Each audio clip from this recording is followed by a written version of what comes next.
So it's Action for ME that has actually helped sponsor and run this survey. So over to you, Sam. No, thank you very much. You'll be pleased to hear that I will be brief.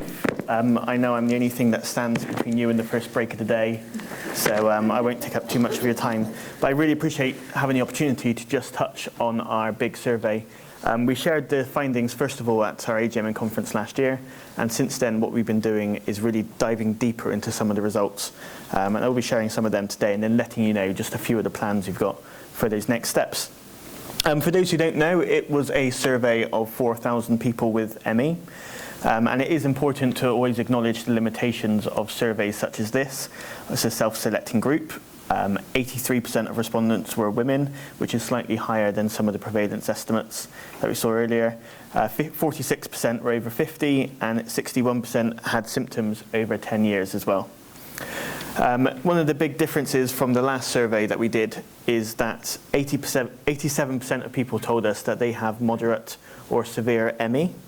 So again, that is self-reporting, but it's great to have that. It's a greater percentage than at the last one, and 99.97% said they experienced some form of post-exertional malaise. So although there are some limitations, this is a very significant data set. And I'm going to set out some of the key results for diagnosis, specialist care, CBT, cognitive behavioural therapy, and graded exercise therapy, and relationship with healthcare professional. We have got other results which are being published periodically as well, and you can see them on our website. So first off, diagnosis. So we asked people, how long after developing symptoms did you get a diagnosis? And as a charity who supports both children and young people and adults, we wanted to see how many received that diagnosis within the NICE recommendations of 3 months and 4 months respectively.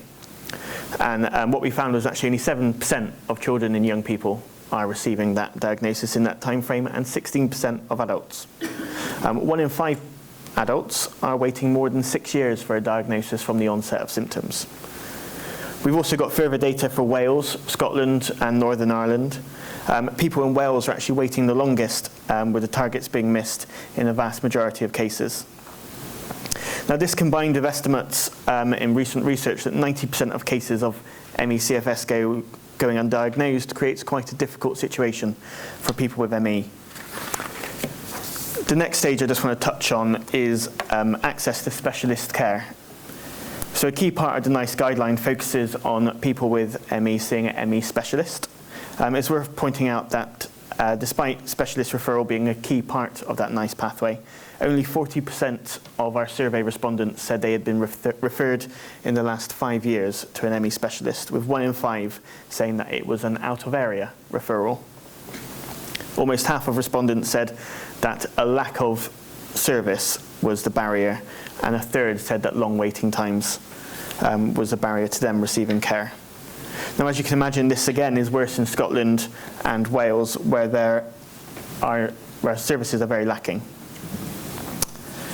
So next, I just want to touch on the cognitive behavioural therapy and graded exercise therapy results. What we found was further detail of people with ME, firstly saying that the graded exercise therapy they're receiving is having a worsening effect on their symptoms. 1 in 3 respondents had tried graded exercise therapy in the last 5 years. This was either with an ME specialist, a healthcare professional who did not specialise in ME, by themselves or with peer support. Of those who saw an ME specialist, 11% said it helped them manage symptoms, and almost half, at 47%, said it worsened. There is a lot of interest in ME specialists and graded exercise therapy, and this is why we wanted to consider this in our survey. And when people saw healthcare professionals who did not specialise in ME, outcomes were even worse, with just 4% saying it helped them manage symptoms.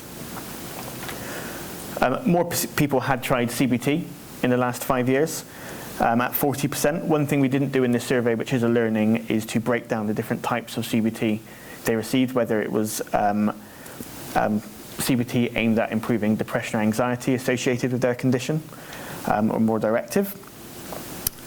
What we found is that with an ME specialist, 23% of people said that it helped them, 38% said it made no difference, and 10% worsened. And with the healthcare professional who does not specialise in ME, it only helped 17%, with 43% saying no difference and 18% worsened.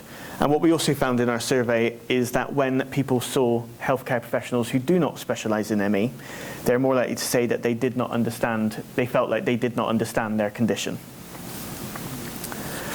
So finally, I just want to touch on the relationship people have with their NHS professional.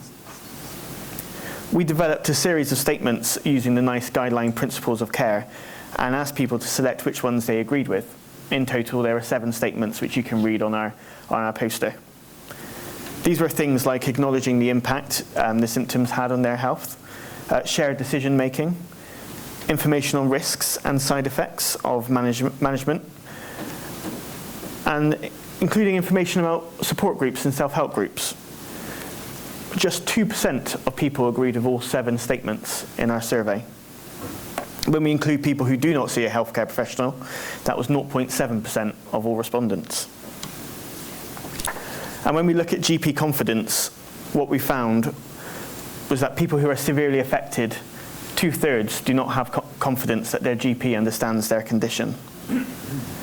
This is similar across when we look at Wales and Scotland, with England performing slightly better, but by better is still considerably bad. Our surveys painted a picture of a situation where people are experiencing greater harm when the principles in the guideline are not followed, but even when they are, graded exercise therapy and CBT are causing harm or making no difference in the majority of cases. We've also broken down in our survey areas by postcode. So what we can do is we can look at specific areas, and this is work yet to be done, to decipher any key trends in data, whether it's improvement with some of these approaches, worse harms, but also as well as we looked at pacing, which has given us some really interesting results, and that is by far the management approach people have said helps them best. We're in the process of analysing further qualitative data as well. We've already identified themes such as loss and isolation, which is very common throughout the survey. And we've developed a series of 2 pages already, which are on our website and on the back table, which is looking at the impact the condition has on your health, pacing, as well as headline information on CBT and graded exercise therapy.